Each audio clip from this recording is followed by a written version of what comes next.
coming up on Bridge City News. Guns are off the market. Beginning today, the market for assault weapons in Canada is closed. Plus, more remains found at the site where a chopper crashed in Greece on Wednesday.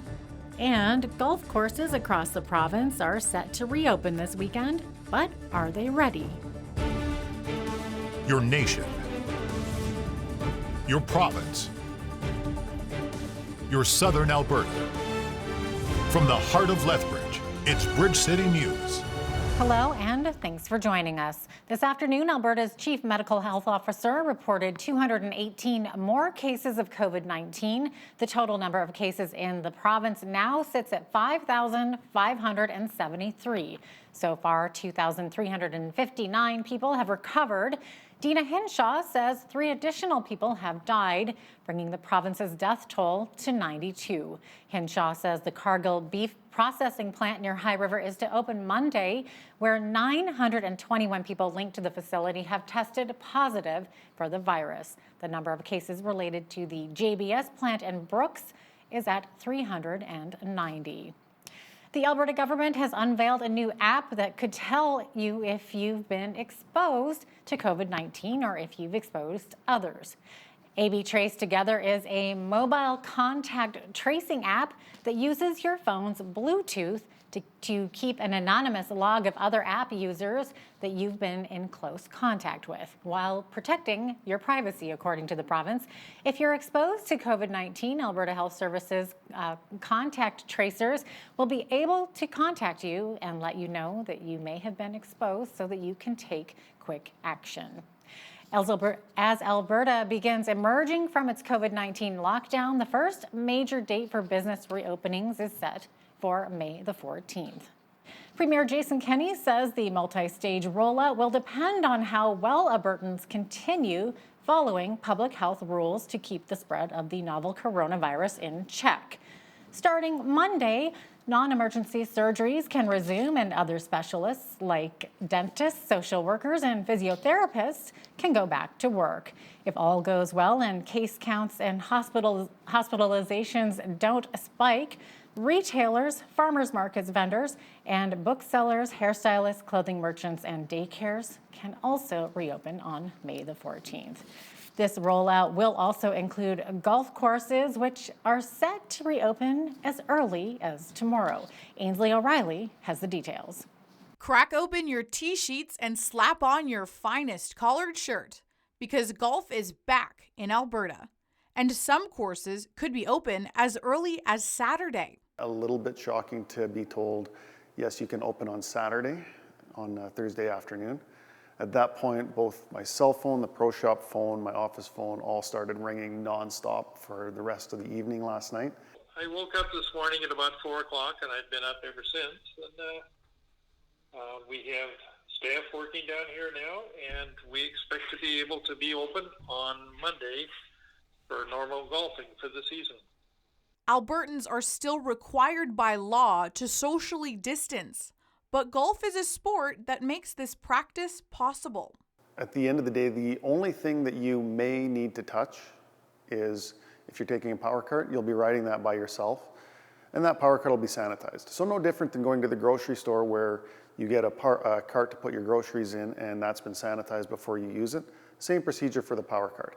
Everything else is touchless. For many, it's an important step to returning to a normal life and could improve your mental health. You can go out, play golf, actually talk to people at a distance, do something, be active, be out in nature, and resume a little bit of normalcy in this chaotic time, I guess we'd call it. For Bridge City News, I'm Ainsley O'Reilly.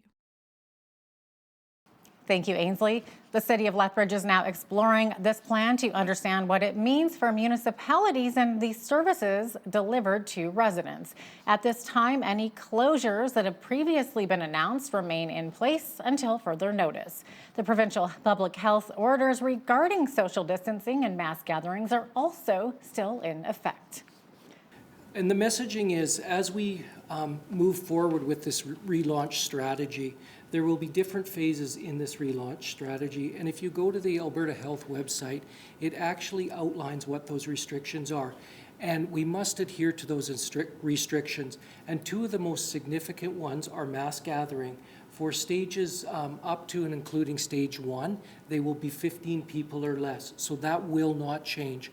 Also, our social distancing of 2 meters or less will not change. And that 2 meters or less continues right through to all 3 stages of the Alberta Health Services relaunching plan. Beginning Monday, the city's 3-yard waste site will reopen along with access to the landfill. Waste and recycling manager Joel Sanchez explains that he knows it will be busy in the first week, so there will be multiple locations throughout the city. We know that probably early in the week we're going to see a lot of people using the sites. It's going to be really busy.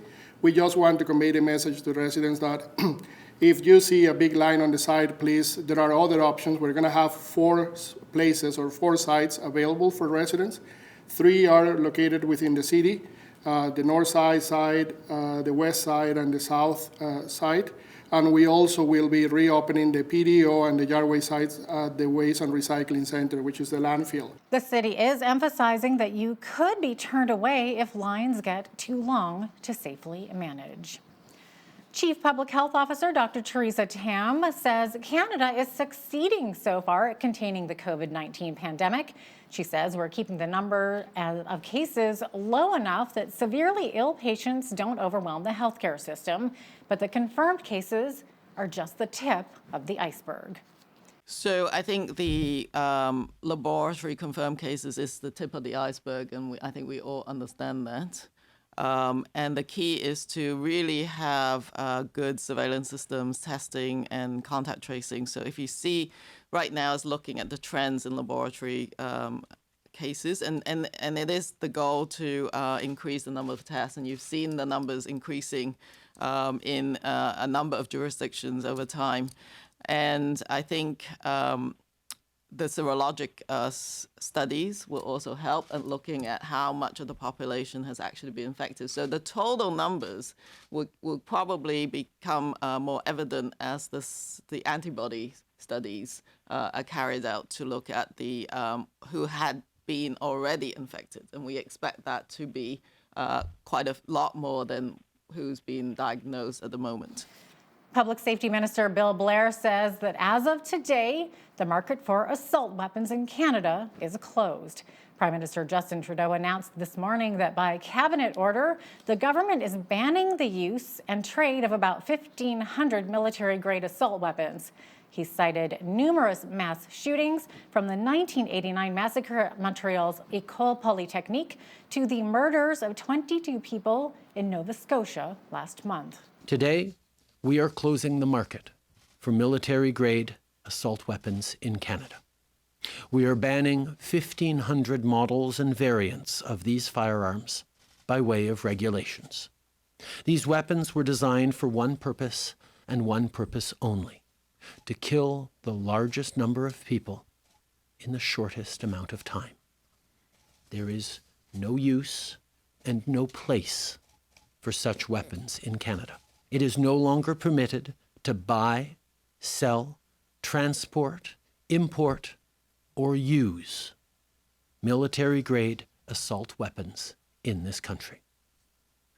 To protect law-abiding gun owners from criminal liability until they can take steps to comply with this new law, there will be a 2-year amnesty period, and we will legislate fair compensation. Alberta Premier Jason Kenney says the federal government's new ban on military-grade assault weapons does little to target criminals. Kenney says the Trudeau government is targeting law-abiding Canadians who purchased their property legally. He says it would be doing much better to target those who smuggle illegal guns into Canada from the U.S., as well as drug gangs that plague society. The Canadian military says the 3-day search for survivors of a helicopter crash off Greece has ended. They say it's now a search and recovery effort. The forces say that it's recovered the remains of believed to be those of Canadian service members aboard the Cyclone helicopter that went down in the Ionian Sea, but they can't yet be identified. The body of Sub-Lieutenant Abigail Cowbra has been recovered from the wreckage. Allied warships and aircraft have been helping the Canadian military in the search for the missing, as well as the chopper wreckage. Lethbridge police have noticed an increase in speeding and other concerning driving behaviors, and as a result, they're urging motorists to slow down and obey the rules of the road.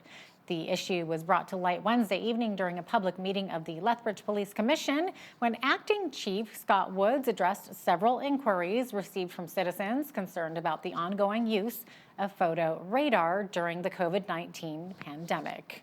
Woods said police have observed less vehicle traffic on local roads, which has resulted in an increase in unsafe driving practices, including stunting and racing.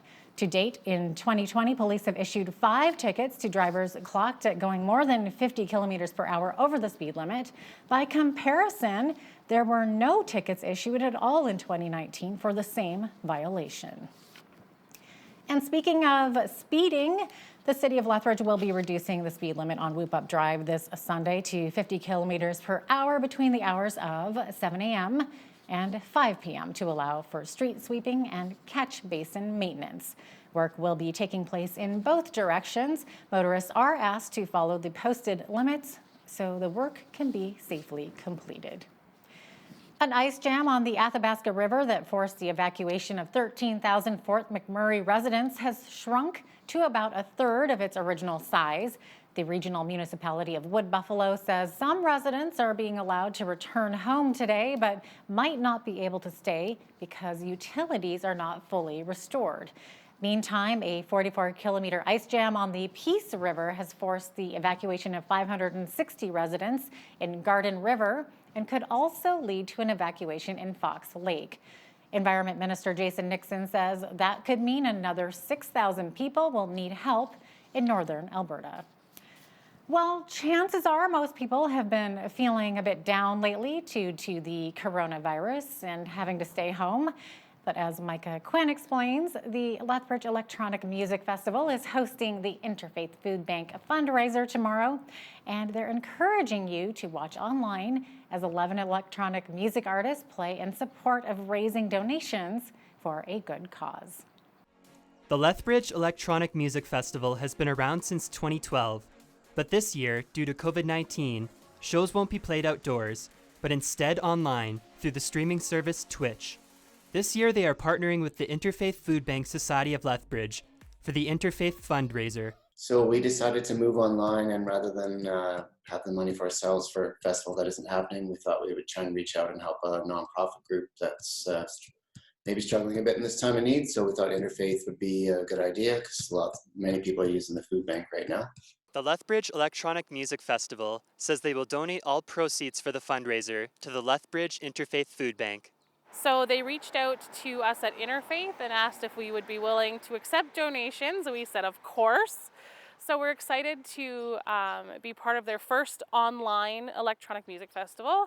So you can wear your pajamas or dress up in your festival gear in your house, in your backyard, and a free 10-hour DJ marathon with, I think there's 11 DJs from Calgary, Vancouver, local to Lethbridge. Neufeld hopes this can be the start of a good relationship with the Lethbridge Electronic Music Festival. We know what's going on in the community and we advertise different things, but we haven't worked directly with each other. But it's fantastic to see a local festival reach out to another local charity and to work together, and we hope it's the start of a great friendship.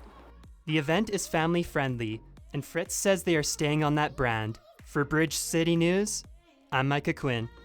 The annual Target Hunger 2020 is coming up in June, and registration starts today. The Lethbridge Interfaith Food Bank is hosting, and the goal of the event is to gather as many volunteers as possible, along with donations from households around Lethbridge. Target Hunger, as you hopefully all know, is the citywide food drive. It partners with the Lethbridge Food Bank and our food bank, and it's a big supporter of the community. And we've run it for many years. I don't even remember how many. And this year there's a few changes. You won't be getting a big yellow bag to put things in on your own porch. We're hoping that you can use your own plastic bags or boxes to set on your porch. But we're still looking for volunteers to register for their routes to pick up all the food for us. To sign up to register, you can visit the Target Hunger Lethbridge website at the web address on the screen. Alberta Health Services has changed its mind about a restaurant owner's impromptu drive-in movie nights in the hamlet of Mirror, Alberta. The owner of the Whistle Stop Cafe says on social media that he's been given the go-ahead to show films on a 6-meter screen in the parking lot to give residents something to do during the COVID-19 pandemic. Health officials have said the drive-in violated measures put in place to prevent the spread of the novel coronavirus. They now say Chris Scott can resume movie nights, but will have to follow some rules and regulations. Well, we enjoyed more mild temperatures today, but we could see a little rain over the weekend. Complete weather details are coming up after the break. Stay with us. Welcome back. Here's a look at our weather for tonight and tomorrow. This evening, we're going to be seeing cloudy periods with a 30% chance of showers. The overnight low is 4 degrees, and those showers are going to clear away. We're going to wake up to hopefully sunny skies. We're supposed to see the sun shine tomorrow on Saturday. The high tomorrow, 18. We could actually even see it a little bit higher than that, closer to 20 degrees for our Saturday. Into Sunday, partly cloudy skies. 14 is the high. 15 is our expected high for Monday, and a high of 16 expected on Tuesday, with sunshine coming back at us, and then some scattered clouds for Wednesday and Thursday with highs of 19 and 18 degrees for those days. So we're certainly reaching those averages for this time of year and above, of course, 16 being the average high for this time of year to the average low. We're seeing higher than that for overnight lows. The high temperature on this day back in 1941 was 26 degrees, and the chilliest day was back in 1954. It was minus 12. The sun rose this morning at 6:08 a.m. and our Friday evening sunset is scheduled for 8:49 p.m., giving us little more than 14 and a half hours of sunlight for this Friday. Now looking to Saturday, over on the West Coast, periods of rain expected for Victoria with a high of 14, 15 expected in Vancouver. Chance of showers there. Sunshine across the province of Alberta expected tomorrow with highs of 20 and 17 for Calgary and Edmonton. Saskatoon and Regina also going to be seeing lots of sunshine. High of 17 in Saskatoon, 19 expected to be the high in Regina. 14 degrees is what they're looking at for tomorrow for Winnipeg with partly cloudy skies. Now Toronto could see a 40% chance of showers tomorrow with a high of 18 degrees. Partly cloudy skies in Ottawa with a high of 20. 19 is expected to be the high over in Montreal, and they're expecting some sunshine as well, so not too bad looking over there. Now over the East Coast here, much different story. We're expecting rain and fog patches for Fredericton with a high of 14 degrees. Halifax, same thing, 12 degrees there, rain and fog patches. Same thing for Charlottetown with a high of 13 degrees. Lots of clouds expected in St. John with a high of 13 there as well. There you go. That is your forecast. Finance Minister Bill Morneau has announced that Tiff Macklem will take over as governor of the Bank of Canada in June. Macklem is the bank's former senior deputy governor and was widely seen as a top candidate in 2013 when Stephen Pallose got the job instead. The important message to Canadians is that the Bank of Canada is here to play its part to providing essential liquidity to the financial system so that the financial system can play its role, keep credit flowing. So in this time with basically all these restrictions on economic activity, many businesses are closed. They still have to pay their fixed cost. It's really critical that credit keep flowing, that they can borrow money to be able to get them through this. And a critical function of the Bank of Canada is to provide the liquidity to keep the financial system functioning. As the restrictions are lifted, the economy will start to bounce back. It's not going to be a snap back to normal. It's going to be a phased approach where this virus is going to be out there for some time, and the Bank of Canada will play its role anchored in its inflation target to support that recovery. Well, this will have implications for the British Columbia economy. Nearly 70% of this summer's Alaska cruise ship voyages have been canceled because of the COVID-19 pandemic. Alaska was projected to have a record of over 1.4 million cruise ship passengers this year, and many of them stop in Victoria, Vancouver, and Prince Rupert. Canadian ports will remain closed to cruise ships until at least July 1st. A new report says the Canadian economy peaked in February before falling into a recession due to restrictions imposed to slow the spread of COVID-19. The C.D. Howe Institute's Business Cycle Council defines a recession as a pronounced and pervasive decline in aggregate economy activity based on both GDP and employment. It says that by measure, the preliminary economic data suggests the country has entered a recession. Stats Canada has reported that Canada lost more than 1 million jobs and released a preliminary estimate that GDP contracted by 9% last month.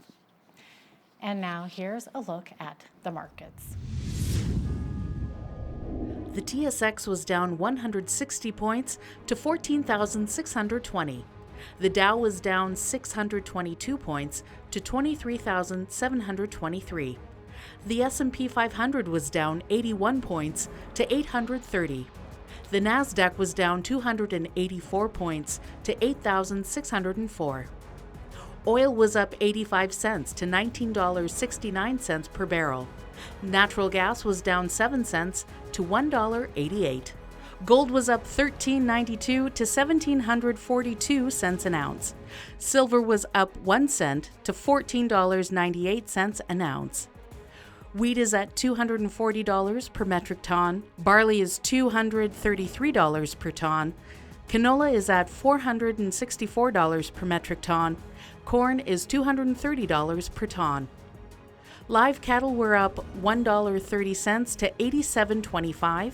Feeder cattle were up $1.15 to $127.65. Lean hogs were up $3.75 to $62.70. The Canadian dollar was down slightly on the day at .7098 US. Recapping one of our top stories this hour, the Canadian military says a 3-day search for survivors of a helicopter crash off Greece has ended. They say it's now a search and recovery effort. And coming up after the break, we hear from Rod Giltaca, Executive Director of the Canadian Coalition for Firearms Rights, about the ban and the rights of firearms owners. The families and friends of the victims of the mass shooting in Portapique, Nova Scotia are still grieving and trying to cope with the aftermath of this senseless tragedy. This terrible event, of course, does lead to discussion on how to prevent this thing from happening again. And as always, gun control is part of that discussion.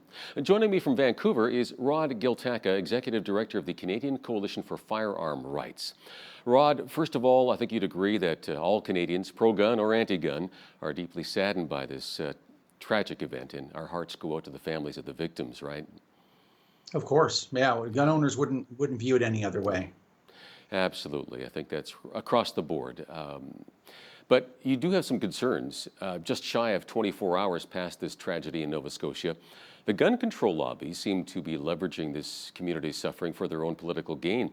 Tell us a bit about the letter that was sent to Safety Minister Bill Blair. Well, the letter was everything that we expect them to. It personifies and is exemplary of how they communicate, which is in half-truths, in out-and-out misinformation or disinformation, I guess, because it's intentional, and also divisive language. And basically, they couldn't wait more than 24 hours. They couldn't wait until all the victims were actually located before turning this into a political advantage for themselves. It's incredibly disappointing, and it's strange. You got to rely on the gun lobby to try to inject some civility back into this conversation. So the letter, as I understand it, was kind of making some maybe more blanket type statements, I guess, apparently even suggesting that because of misinformation associated with the COVID-19 pandemic, that racist groups may be stockpiling assault rifles right now. I mean, kind of like, how do we get there from here?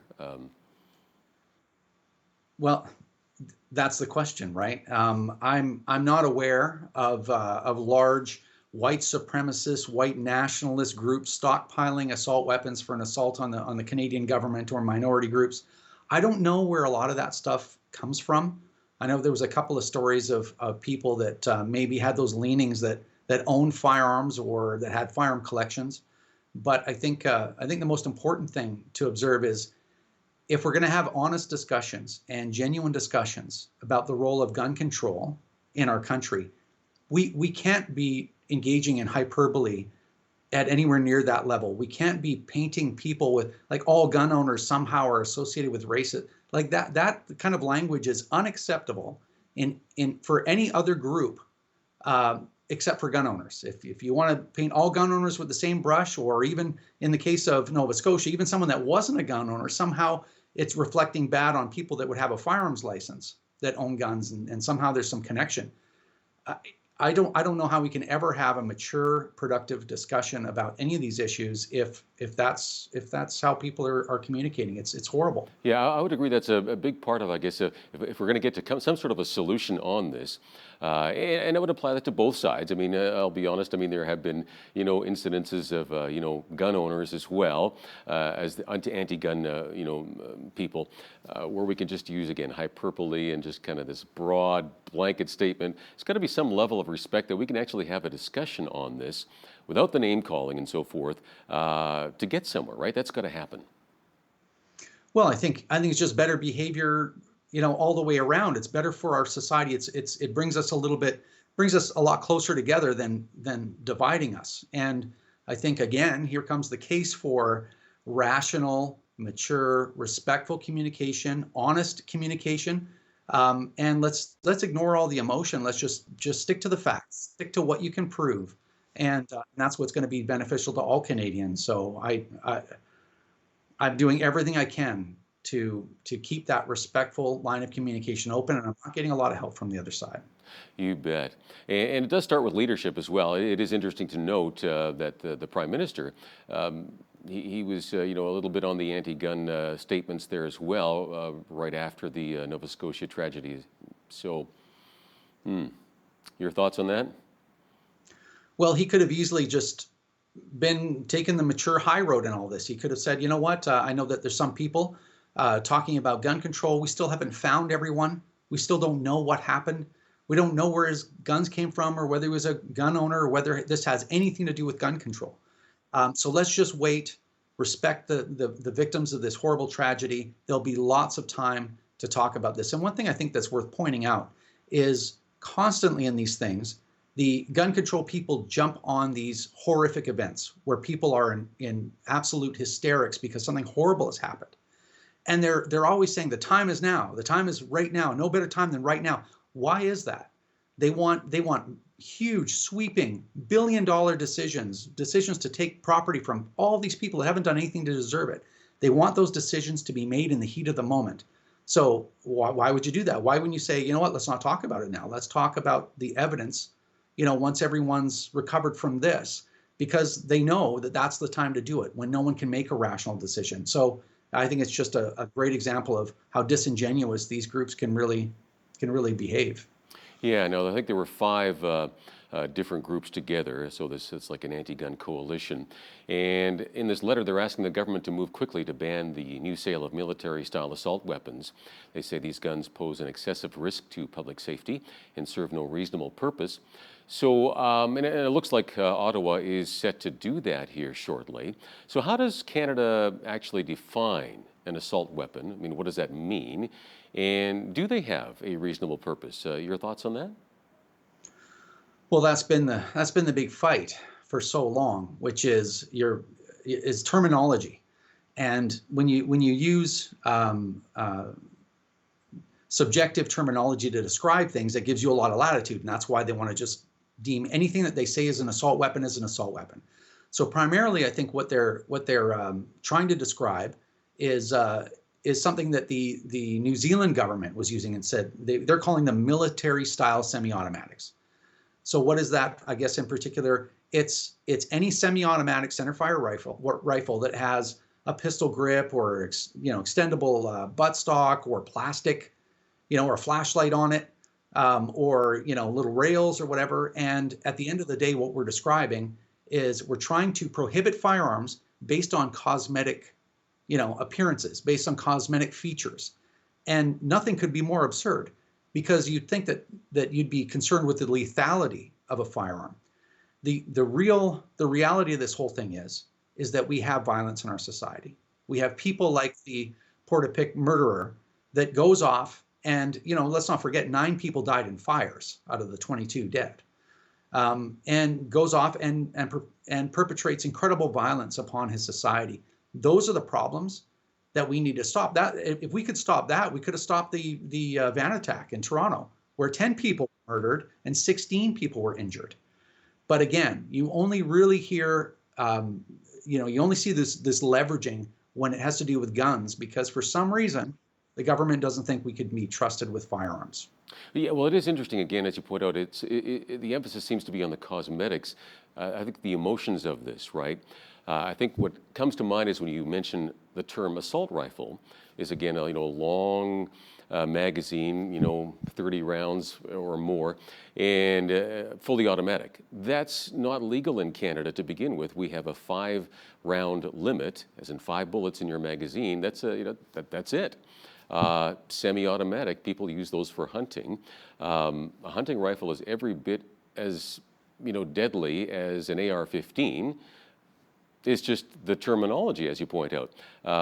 You can use an old-fashioned rifle that shoots semi-automatic, doesn't look like an assault rifle, and you can assault somebody just as easy with that. So I think, again, it's a lot of the terminology that we need to educate, I think, viewers on here as well. None of us are supporting mass killings, but we also need to be knowledgeable about how this is all taking place here. I mean, what do we know about the types of guns the shooter used in Nova Scotia? We do know that he didn't have a gun license, and the weapons mainly came from the U.S. Apparently one was purchased from Canada, all illegally as best we know, correct? Yeah, that's correct. And then, of course, one that he used, he took off of the RCMP officer that he murdered. So, I have a problem with where their gun's coming from. It's like, well, where do my guns come from? I mean, I buy them legally, but even if I had illegal guns, I'm not going to hurt anyone with them. So whether they're illegal or not it's part of the equation. But what possesses someone to do what he did, whether it's with fire or guns or cars or vans, and I think if we solve the problem of violence in our society, everyone's better off. And so, a real problem I have with this particular situation is that the Portapique rampage had nothing to do with gun control. There was no gun control regulation, and I know them all because I teach this stuff. There's no regulation that would have stopped that. And yeah, I mean that's the question we need to ask, right? Is would a gun ban have stopped this mass shooting? And I know there are those watching now who would say yes, we believe it would have, but logically thinking that through, I don't understand how it would have stopped a mass shooting like this. Your thoughts? Well, it's interesting. So the anti-gun types talk about the availability of firearms. So that leads into one of their slogans, which is more guns equal more death. And is that true is the question. And it's interesting. So they talk about the evidence being clear and overwhelming that the more guns in circulation in a society, the more gun-related violence you're going to have. And it's interesting. They always point to the United States, but it's actually a terrible example. The United States does have a high mortality rate, and they have a very, from firearm-related injuries, and they have a lot of guns there.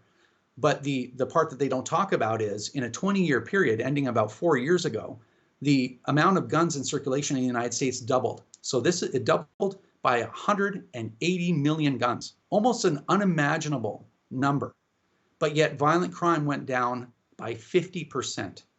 So, and this is the biggest case study in human history, right? The largest amount of guns increased, and the largest drop in violent crime in a society of that size, about 1/3 of a billion people. So with this glaring evidence that their assertion is completely false, do you think that that's making its way around the mainstream media and saying, well, I guess we had wrong. It's just not. So. Well, it is interesting. I took a look at some of the stats here recently on homicides in Canada, and they are overall dropping. They're decreasing, and gun violence is also decreasing, except in a few select areas like downtown Toronto, where they have, again, some serious gun violence that needs to be dealt with, but it's gang-related, drug-related. This is not dealing with, well, frankly, a gun ban would do what? It would put an extra burden on law-abiding gun owners, sport shooters, hunters, and farmers. These are not the people we're concerned about going around killing people, right? Well, yeah, and we know that the problems in downtown Toronto are the overwhelming majority of them are gang-related. And so gangs don't register guns. They don't have firearms licenses. They don't buy their guns at a gun store. They get them no matter in any way possible, whether they're imported or domestically sourced. It's really irrelevant. Even though the government lied about domestically sourced firearms, and they were caught in that lie, by the way, that's a true fact. You can find that.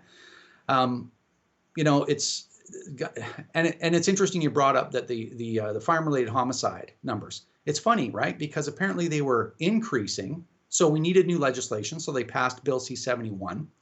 They haven't implemented any of the measures of Bill C-71 yet, but gun-related homicide has gone down. So irrespective, in no relationship whatsoever between the gun ban. I mean, how do they explain that? And the truth of the matter is, the facts on the ground is that our firearm-related homicide numbers are actually so low that even if there's a gang war and there's 20 people shot, it affects our numbers so greatly that can result in a 20% increase or decrease, right? Because there's only, on average, 190 firearm-related homicides in Canada per year out of 37 million people. So this is the statistical game sometimes that's being played in our country.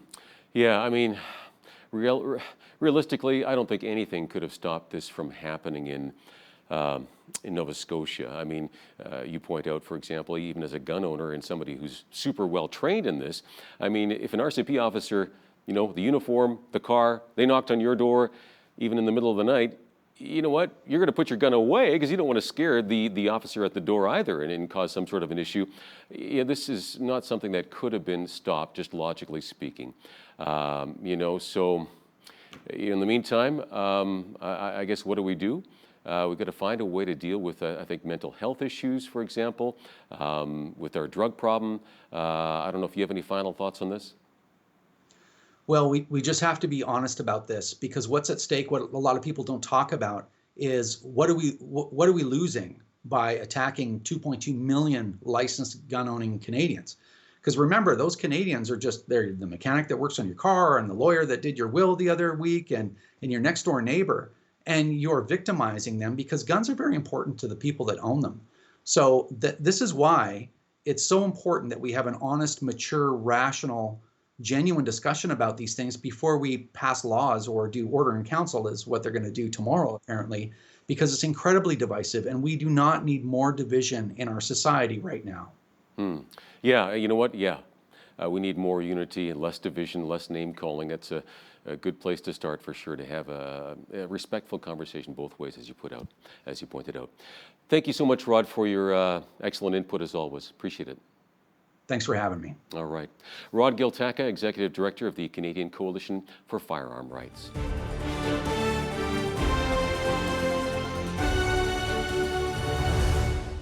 In September of 2017, the island of Puerto Rico, along with the Virgin Islands and other West Indies islands, were devastated by the deadly Category 5 Hurricane Maria. It had devastating results on the island as many people lost their homes due to the storm. In 2018, I had the opportunity to go to Puerto Rico to volunteer with a post-hurricane relief project through an organization called All Hands and Hearts Smart Response. The opportunity was life-changing for me, as it has been for many other volunteers and staff members who get to do the dirty work on the ground and who also get to meet the people firsthand whose lives have been affected by these natural disasters. Jessica Van Skulkwyk is the communication specialist with this volunteer-powered disaster relief organization. She joined the organization 3 years ago and since then has traveled all around the world to disaster-affected areas where All Hands and Hearts is assisting with disaster relief. She joins me now over Skype. from South Africa. Hello, Jess. How are you? I'm great. Hi, Janet. Thank you so much for having me on the show. Well, thank you so much for joining us today. First of all, let's talk about the organization All Hands and Hearts and what makes it so special, because I know it has a very unique backstory on how it came to be. So what is it all about and how did it start? It does. So All Hands and Hearts is a volunteer-powered disaster relief nonprofit, and we aim to effectively and efficiently address the immediate and long-term needs of communities impacted by natural disasters.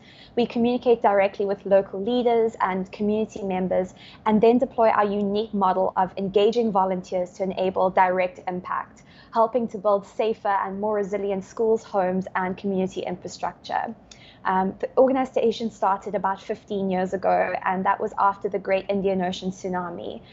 Both of our co-founders were moved by this event, and in fact, one of our co-founders, Petra Nemkova, was lucky enough to survive the tsunami herself. So she was swept away in the tsunami and sadly lost her partner. But she survived the event and went back after to see what is the need in the communities. And when she got there, she saw that children were waiting years for schools to be rebuilt. And so she started her organization, Happy Hearts Fund.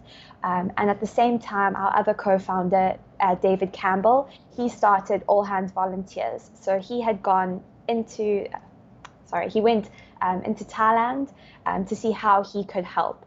And while he was there, he coordinated people who had the same passion to help people in this event, and started All Hands Volunteers. And about 2 years ago, we merged the organizations to become All Hands and Hearts. And so we've been working together and helping to rebuild disaster resilient communities around the world. That's amazing. I know Petra's story really impacted me because I believe she had to cling to a tree or something to survive that tsunami. Is that right? Yes, it is. So she was actually swept up into a palm tree and hung there for 8 hours with a broken pelvis while she waited to receive help. And a very kind-hearted man came and actually helped her out of the tree and got her the help that she needed. And he risked his life to save hers. And I think she's one of the strongest people that I've had the honor of meeting. Her heart is so for this organization and for people who are affected by these disasters. It's really remarkable to see how she dedicates her life to this work.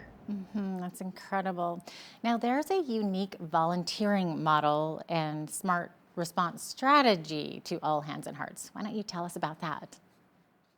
Course. So as an organization, we've adopted this multifaceted relief model, which focuses on helping people recover faster through this smart response strategy. So smart response is about looking at the recovery process, not just as a one-faceted model of go and help now and leave, but it looks at how do we address needs at every point in that disaster management or post-disaster management effort. And so this strategy operates around 4 principles: response, recovery, resilience, and renewal. Our response phase is about supporting communities immediately after a disaster, and here we carefully listen to the community to identify what are their greatest needs, and then we effectively begin response work that creates a long-term action plan. With regards to recovery, we make long-term commitments to build disaster-resilient homes, schools, daycare facilities, community centers, really the hubs of every community. And within resilience, we lay out and construct disaster-resilient buildings to code, ensuring that structures are stronger and more sustainable to weather any future disasters. And finally, relating to renewal, we live in the communities that we serve, and so we become a part of them. And this leads volunteers to uncover new ways to help, and that invariably brings fresh ideas and solutions. So this is going beyond rebuilding physical structures of a community. It's really helping to rebuild morale and get people out of a place where it's, it can seem like it's total despair. And in fact, these communities are so resilient themselves. It's the people themselves who are able to pull themselves out of it, and we're really just there to work alongside them and give them the support that they need. That really shows how the organization uplifts the communities that are impacted by these natural disasters. So I'm curious, what specifically do the staff and volunteers do once they are on the ground in these disaster-affected areas? So we have a very, very unique model. When a disaster strikes, and we do what we call remote assessments, and so that is where our operations team will sit and get information in from partners who are already on the ground, from community members that we already have contacts with, to determine, is this actually an event that we need to respond to? Once we make a call, we send in what's called our DART team, so our disaster assessment response team. And their role is to go in and work with local partners and community members to identify if there is a need on the ground. Once that team has made a call and if we establish that this is a community that really needs our help, we will go in and set up a program, and our focus is on rebuilding homes and schools and infrastructure in a disaster resilient way. So we have trained and skilled staff who operate the programs, and they do assessments to identify which homes, which schools, which community centers need help and what is the degree of assistance that they need. And then it's our volunteers who are actually our workforce, and they come in and they help us with the physical rebuild of the structures. So that could be minor repairs, which is things like replacing windows or doing repairs on roofs that have been damaged by natural wind disasters. It could be painting murals in schools. We look for what the need is, and we try and fill that. The really great thing about our model is that you don't need to be skilled to join us as a volunteer. And I really love that, because I came in, I studied disaster management, but had very little experience in the field. And I was able to go in with our teams and have them train me in different areas and say, today we're going to be building a wall, and they help train you from the ground up. So you could be building a home or you could be painting a school. It really does vary. But at the end of the day, our work is all focused on making sure that whatever we are working on, that we leave it in a more disaster resilient place. Excellent. What are some of the current projects going on right now with All Hands and Hearts? What countries are you in? So at the moment, we have 10 programs running. And they include programs in Australia, the Bahamas, Mexico, Mozambique, Nepal, Peru, the Philippines, Puerto Rico, Texas, and Florida. And each of those programs range in the activities that we're doing and also the type of disaster that we're responding to there. Okay. I have obviously a real heart for Puerto Rico, not just because I was born there, but I volunteered, of course, in 2018 during the post-Hurricane Maria cleanup. And since then, I realized that they've had some recent really bad earthquakes right around Christmas time and into January. So what's the situation looking like right now on the ground in Puerto Rico, and how much work still needs to be done there? I think Puerto Rico is, for starters, an incredible place. I was lucky enough to go and spend some time on the ground after the hurricanes and see how resilient these people are, and that they haven't let events like this break their spirit. And it's been really hard to watch as they've faced more disasters on top of what were two of the most devastating hurricanes. And the situation on the ground it's still a challenge. Day to day, it's a challenge. Our assessment team went in and we conducted thorough assessments of the earthquakes across the island to determine, what is the greatest need. And given the number of NGOs that are currently assisting, we decided that we wouldn't open up a new program on the island, but we would rather partner with organizations that are already there. And so we've been assisting World Central Kitchen in distributing meals. So we've been doing about 10,000 meals a day. And, it's work that we don't normally put under our scope of work, but that's where the need is. And we've also been working with Brigada de Todos, which is a local grassroots organization in constructing sleeping cots for members of communities who are currently living in community camps. So, it's a situation where it's not back to normal, but these people are still so strong. And that is something that I think has challenged me, and it challenges our staff every single day, is that these people have faced such adversity, and yet they still have a smile on their face, and they are still so proud to be Puerto Rican and to live in this place. And I think if I had to sum up what the situation is on the ground, I would say it's inspiring. They need our help, and they continue to need the help of people around the world.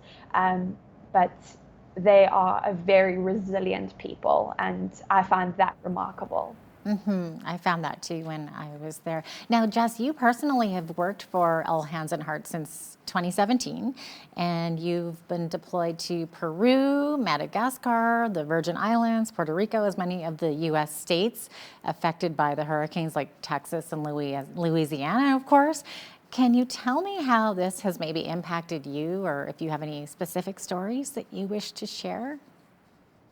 Absolutely. I feel extremely blessed to have been a part of this organization. I am extremely passionate about disaster management, and that's what I studied. And I really felt like this is my calling, if you want to call it that. And I joined the organization. They welcomed me with open arms and said, we're working all around the world. Where would you like to go right now? And so Peru was the first big program that I did.